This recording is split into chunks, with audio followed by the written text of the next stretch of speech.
1 Samuel 17 conta uma história muito interessante a respeito de Davi e Golias.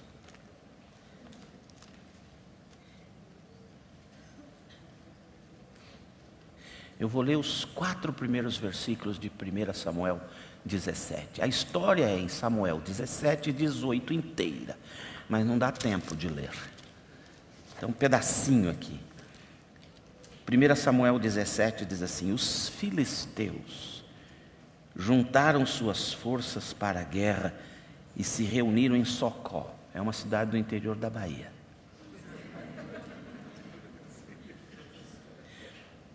Não, é de Judá. E acamparam em Efes-Damim, entre Socó e Azeca.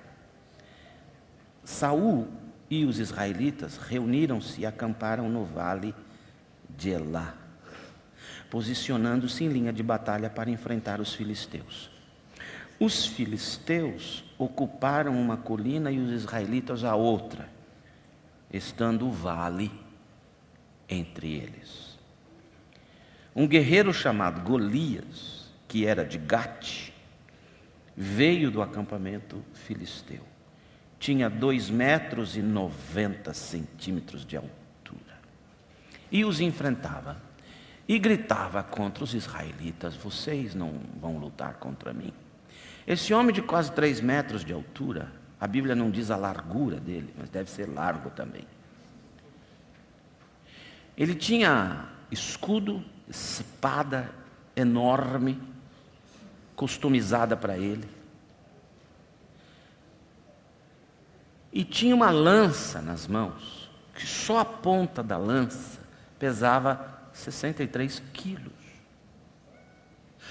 A lança, se acertasse o peito de alguém, não furava, esmagava.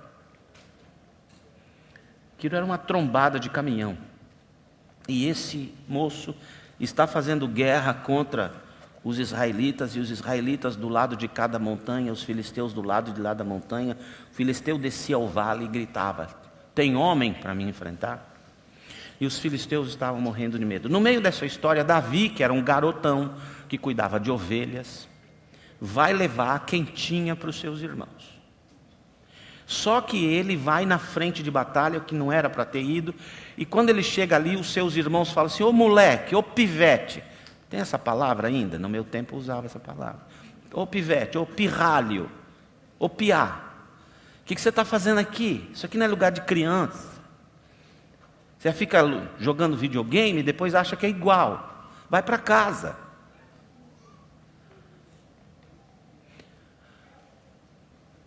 O rei pergunta para as pessoas: o que esse não treinado à guerra está fazendo aqui?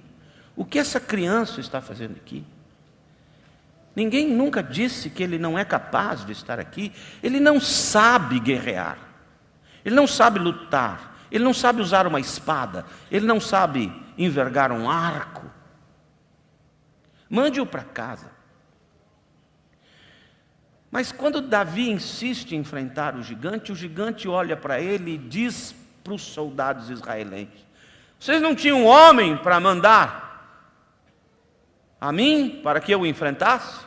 Vocês só têm um cachorro. E cachorro, na mentalidade judaica, era um bicho complicado, que significa um bicho que não serve para nada, porque não serve para os sacrifícios, não serve para comer, sinônimo de incompetente, inexistente, que não serve para nada. Naquele tempo era um cachorro, um ninguém, um zero à esquerda. Isso aconteceu naquele campo de batalha. Vamos orar. Senhor Jesus, dá-nos a tua bênção e a tua graça para entendermos sua palavra. Nos ajude a, tirando a lição de tua palavra, enfrentarmos todos os obstáculos, pequenos, médios, grandes ou gigantescos, em vitória, nos próximos dias de nossa vida. Faz com que Deus, entendendo a palavra, vençamos os enfrentamentos de nossa vida. É a nossa oração, no nome poderoso, bendito e forte de Jesus. Amém. Amém. Eu queria falar hoje com você sobre o principal aspecto do DNA de uma vencedora, de um vencedor, de uma vencedora. Quem é que vence na vida? Quem vence na vida? Quem são as vencedoras? Quem é o vencedor, a vencedora? Me parece que Davi tinha um DNA, ou um aspecto no seu DNA, que o fez ser um homem de vitórias por toda a vida. Já muito moço, ele demonstrou ter esse aspecto no seu caráter, no seu coração, na sua mente, que o lançou ao enfrentamento de batalhas com toda a coragem e com toda a fé, e venceu todos os enfrentamentos de sua vida, fossem pequenos ou gigantescos, quando ele o quis. Ele sempre foi julgado.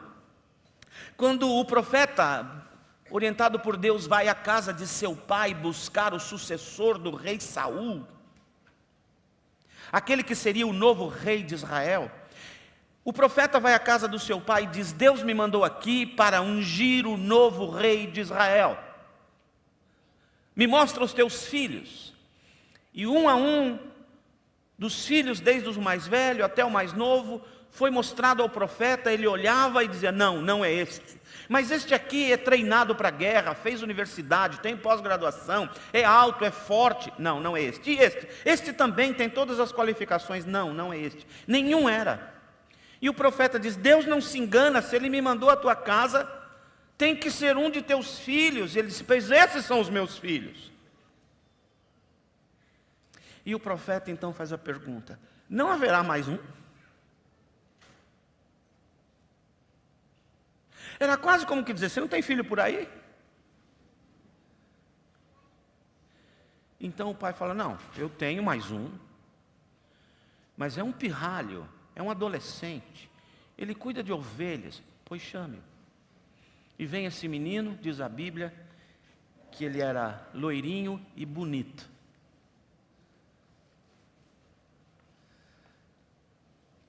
Pequeno, não tinha músculos, e chega o garoto. O profeta olha para ele e diz: este é aquele que o Senhor separou. Duas coisas nesta história. Primeiro, o julgamento do próprio pai. É tão insignificante que nem o apresento como meu filho. Tem uma função de surfista israelita. Vive tocando harpa debaixo do sol, loiro, corpo queimado. Esse garoto é nada. Não vai servir para nada, vai ser ninguém na vida. Então nem o apresento como uma possibilidade. Julgamento do próprio pai. Mas o profeta dá uma lição tão gostosa para a gente, que é assim: olha, papai, a gente enxerga a aparência, mas o Senhor enxerga o coração. Julgado. Mais tarde ele é julgado pelo profeta, quando lá na frente, já rei de Israel, Davi resolve sair debaixo da luz do Senhor, resolve desobedecer a palavra de Deus e vai provocar um adultério e um assassinato. Qual é a lição que a gente aprende? Que mesmo um homem de Deus, se sair debaixo da luz, desobedecer o mandamento, é tão factível, tão suscetível a pecar, igual a qualquer outro homem incrédulo. O profeta vai à casa dele e diz assim: tem uma história para te contar. Um homem tem 40 mil ovelhas, 20 mil ovelhas, milhares de ovelhas. E vizinho dele tem um homem que só tem uma ovelhinha. Na casa do vizinho rico chegam as pessoas para se hospedarem. E o vizinho rico então tem que oferecer uma janta. E em vez de pegar uma de suas próprias ovelhas e matá-la e oferecer ao seu vizinho, ao seu visitante, ele rouba a única ovelha deste homem e a mata para oferecer aos seus amigos. O que merece este homem? Davi disse: a morte. Então o profeta disse: esse homem é você. Esse homem é você. Você tem muitas mulheres. Naquele tempo podia quem era rei. Não sei por que mudou a legislação. Deve ser por causa do custo, né? Você tem muitas mulheres e poderia ter tantas quantas você desejasse. Mas o que você não podia era pegar uma que já era de alguém. Foi julgado pelo profeta. Mais tarde a Arca da Aliança está voltando para o templo. E o povo vem em festa, em procissão, cantando, bailando, dançando ao som de flautas, citas, harpas, e dançando e louvando a Deus.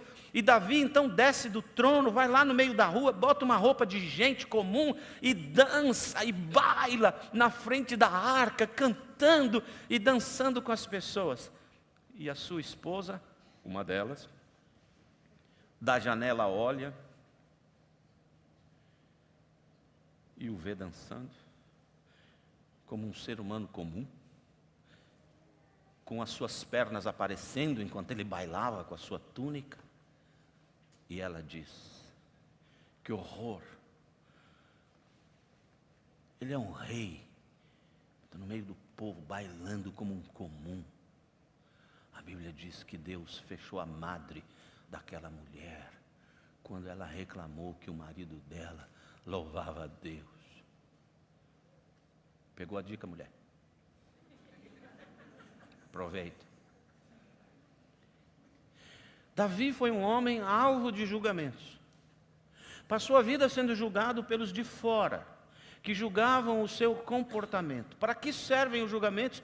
Quando eles têm a ver com algo que de fato eu fiz. Eu devo dizer: Deus, o que eu aprendo disso? Como eu devo mudar a minha história? O que eu devo mudar na minha vida?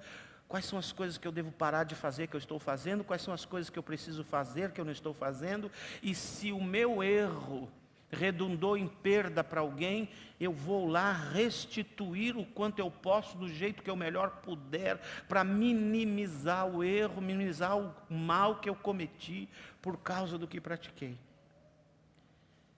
Na nossa casa, a gente tem algumas frases. Uma delas é assim: querida, eu pisei no tomate. É uma versão moderna da Bíblia: pequei contra os céus e você. Quando eu falo pisei no tomate, minha mulher não precisa dizer para mim: pô, você pisou no tomate, porque eu já acabei de dizer. Aí eu falo: você pode me perdoar? Ela diz sempre assim: lógico, eu te amo. Mas a minha próxima pergunta é: o que eu posso fazer para minimizar o mal que eu causei a você?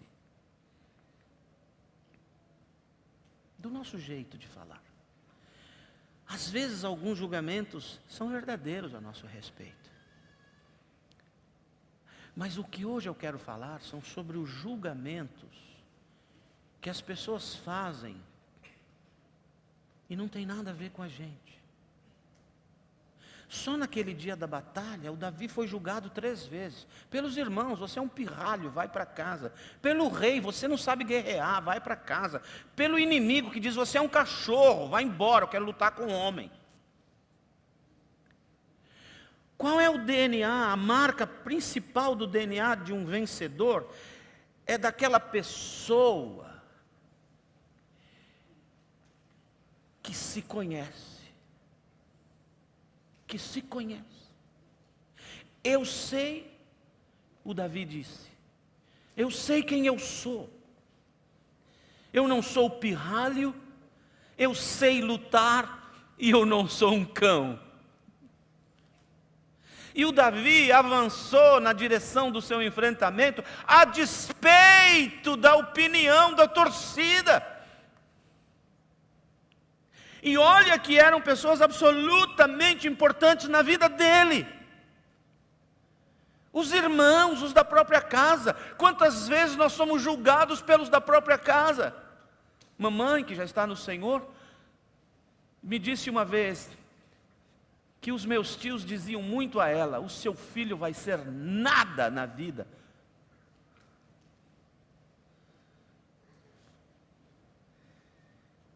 Eles estavam certos. Eu sou nada, mas em Cristo eu sou tudo. Pessoas importantes, o rei é a figura de autoridade, a quem eu honro, a quem eu sirvo, a quem eu adoro, a quem eu amo, a quem eu honro. É o rei, o meu rei, diretamente disse para mim: você não sabe. Esse julgamento é importante, porque é uma pessoa que eu amo. Sabe quais são os julgamentos que machucam você? São julgamentos de pessoas a quem você tem alguma consideração por eles.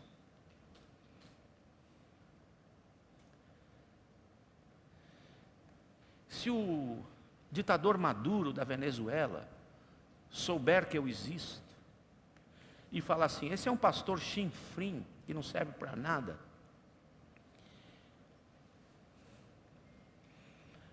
eu posso falar a mesma coisa dele: você é um zero à esquerda, seu mané ditador de uma figa. Você acha que ele vai ficar preocupado com o que eu disse? Você acha que eu vou ficar preocupado com o que ele disse? Não tem nada a ver comigo. Não tenho um pingo de consideração por esse cidadão.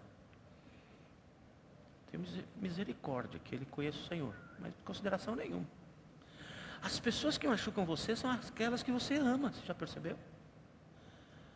Esses julgamentos que vêm julgando a sua aparência, estereotipando você.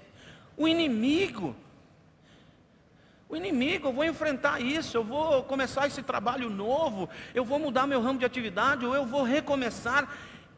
E as minhas experiências passadas e as pessoas ao meu redor dizem: você não vai ser competente, presta atenção, você já falhou.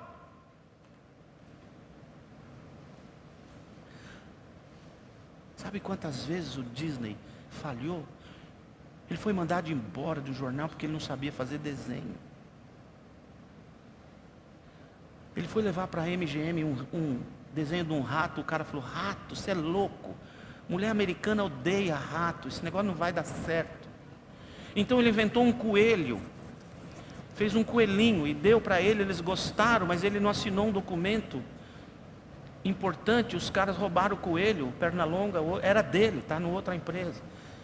Ele não desistiu. Os seus inimigos podem estar apontando para você, mas deixe-me dizer, você vai levar em conta o que eles dizem a seu respeito? Sabe quando você é derrotado, derrotada? Quando você aceita o que dizem de você como verdade para você. Você precisa se descobrir quem é você. Quem é você? Quem sou eu? E eu queria te dar 2 ou 3 dicas rápidas. Primeiro, quando eu sou julgado por alguém, a primeira coisa que eu vou fazer é: devo no cartório? Não. O que o Senhor pensa de mim, Deus? Quem decide quem eu sou é o meu Deus. É o meu Deus. A minha autoimagem é baixa autoimagem. A minha autoestima é baixíssima autoestima. Porque eu fui julgado durante a minha vida, especialmente por meu pai. Depois por meus tios. Como um incompetente, crônico, incurável. Mas eu tive que um dia tomar uma decisão. Eu sou o que dizem quem eu sou, ou eu sou o que Deus diz quem eu sou? A quem eu darei crédito? como eu viverei? Segunda dica: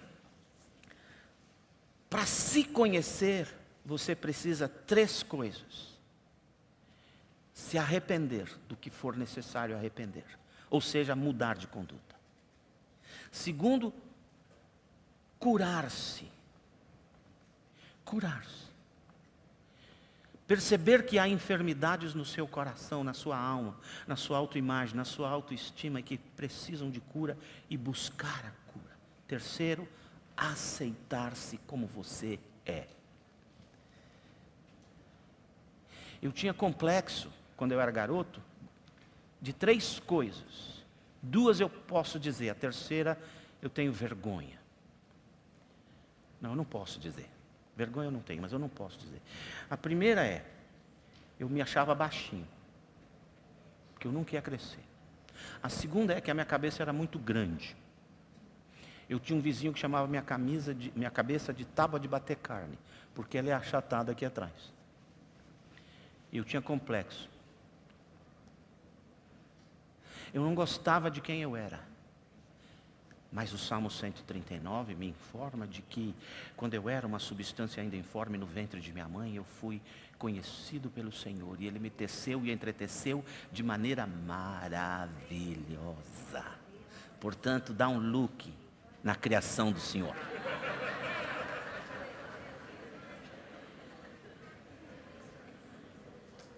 Eu precisei fugir dos fotógrafos e turistas na Grécia. Eu preciso me aceitar. Quando eu me aceito,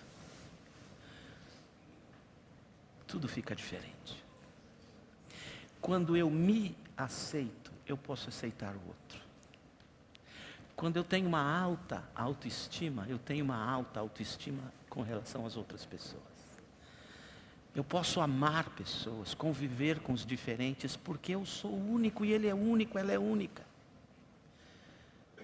Foi muito gostoso conversar com os diferentes. Nós entramos na cidade de Aveiro. Mãe? Aveiro. Entramos na cidade de Aveiro e era o dia da passeata dos calouros. Então, o pessoal da universidade lá em Portugal usa uma roupa toda preta e uma capa, um sobretudo preto até aqui, e ainda uma manta preta que eles enrolam. Eu pensei que eu estava numa cena de Harry Potter, aquele mundaréu de urubu passando assim, fazendo festa e tudo. E aí nós entramos num botequinho para tomar um café. Desculpa para ir no banheiro. E fomos tomar um café. Começamos a conversar. E aí conversa daqui, o seu José, dono do restaurantinho, viveu 20 anos em São Paulo, e a gente bateu papo, conversou, foi uma delícia. E aí ele ofereceu o vinho da casa, de tão feliz que ele estava. E como eu me conheço, e conheço meu Deus, tomei com alegria. E pedindo perdão. Aí estávamos em Fátima, passamos na cidade de Fátima. Eu queria conhecer a cidade da Nossa Senhora de Fátima. Nossa, alguém de sua? Meu não. Tá bom. Fomos lá, gente, que impressionante, que grande que é aquele lugar. E fomos andar por ali e ver a fé daquela gente andando de joelhos e ali e tudo. E de repente uma senhora se aproxima e fala assim: dá licença, velhinha. Eu queria falar com vocês. Vocês falam português? Sim, falamos. Oração de onde? Do Brasil. Ah, pois. É que Nossa Senhora de Fátima sempre fala ao meu coração. E quando ela fala ao meu coração, eu recito uma das minhas poesias para a pessoa de quem ela apontou. E ela acabou de falar comigo a respeito de vocês. E eu queria recitar uma poesia que eu fiz para ela. Posso? Falei, com muita alegria. Se eu não me conhecesse, não sabesse quem eu sou, não me aceitasse, eu a teria rejeitado. Sai para lá, idólatra. Mas eu sei quem eu sou. Alvo da misericórdia dele, do perdão dele, do amor dele. E ela também é. E ela recitou a poesia dela. E eu falei assim: qual o nome da senhora? Ela disse: Ana, mas todos aqui me chamam de Aninha. Eu gosto muito quando me chamam de Aninha. Falei assim: dona Aninha, eu posso orar pela senhora, ora para mim? Falei, é. E orei. Só pus Jesus na história da oração. Senhor Jesus, está aqui Dona Aninha. Que fé linda que ela tem no Senhor, nosso Pai, Deus, Criador, nosso Salvador. Jesus querido, abençoa a Dona Aninha. 92 anos a Dona Aninha. Dona Aninha chorou, nos beijou, nos abraçou. Porque eu posso conviver com os diferentes, porque eu me aceito. Aí nós fomos almoçar no último dia em Sintra, 4h. Olha essa hora de almoçar. E o garçom fazia piada, brincou com a gente para lá e para cá. O seu Antônio. Antônio Francisco? Antônio. Sei lá. E eu disse assim para ele, eu queria lhe dizer que a comida aqui é muito boa, esse restaurante é maravilhoso, mas o melhor dessa casa é o senhor. Ele, como? Eu falei, às 4h, com essa energia, com essa alegria, atendendo a gente, com esse carinho, com essa atenção, muito obrigado. Deus te abençoe. E o homem começou a chorar na nossa frente. Eu disse, eu estou comovido, porque eu posso conviver com os diferentes, porque eu me aceito. Quer ser um vencedor? Quem é você? Não aceite o que as pessoas dizem de você. Aceite o que Deus diz a seu respeito. Aceite-se como você é obra da criação de Deus. Quando você se aceitar, algumas coisas vão acontecer. Primeiro, você vai ser mais feliz. Segundo, você vai amar as outras pessoas, mesmo com as diferenças dela. Você não vai exigir que elas mudem para você amar. O seu amor as mudará. E terceiro, seja lá qual for o gigante que nos espera nos próximos dias de nossa vida, nós os venceremos. Só para terminar e dizer, como é que eu sei que eu venci? Quando o meu inimigo, quando a minha luta, quando o meu enfrentamento me faz ficar mais perto de Deus. Se qualquer coisa que está acontecendo na sua vida te afasta de Deus, você é um derrotado. Mas se as lutas, as dores, as dificuldades, os perrengues, os transes agudos, as tempestades da vida lhe levam para mais perto do Senhor, então você é um vencedor. O que você tem que vencer esta semana? Conheça-te a ti mesmo. Resolve o que precisa ser resolvido. Cura o que precisa ser curado. Se aceita como obra de Deus e vai ser um vencedor. Amém? Aleluia.